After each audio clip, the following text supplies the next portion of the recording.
Əuzu billahi mineşşeytanirracim. Bismillahirrahmanirrahim. Аса қамқор ерекше мейірімді Алланың атымен бастаймын. Жоқтан бар еткен ұйыған қадын жаратқан Алла тағалаға сансыз мадақтар мен шүкірлер болсын. Екінен сардары пайғамбарымыз Мұхаммед саллаллаху алейхи вассаламға Алланың салауаты мен сәлем болсын. Пайғамбарымыздың сахабасы Ибн Малик, Алла оған разы болсын, өте кедей тұратын еді. Сол кедейлігіне қоспай, оның ұлын мүшриктер тұтқынға алып кеткен еді. Оның қайғысы одан да қатты күшейді.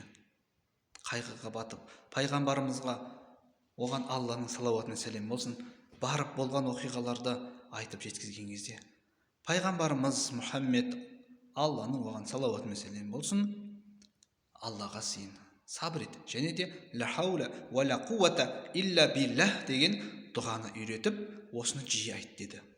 Ибн Малик, Алла оған разы болсын, осы дұғаны жиі күнде айтып жүрді. Ла хаула ва ла қувата илля биллах, ла хаула ва ла қувата илля биллах, ла хаула ва ла қувата илля биллах.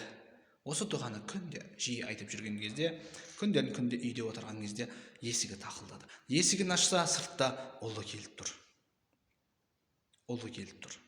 Ұлы мүшриктердің қолынан қашып келген.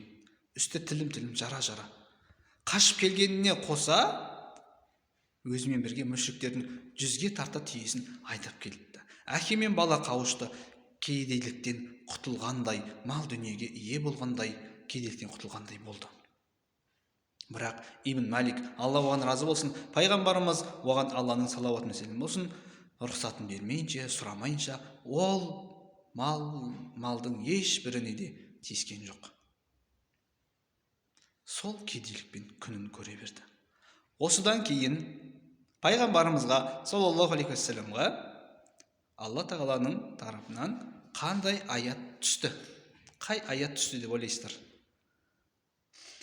Оны Алла ойламаған жерден ризықтандырады. Кім Аллаға тәуекел етсе, Алла жеткілікті. Алла бұйрығын міндетті түрде орындайды. Алла әрбір нәрсеге бір өлшем қойған деген Талақ сүресінің 3-ші аяты түсті.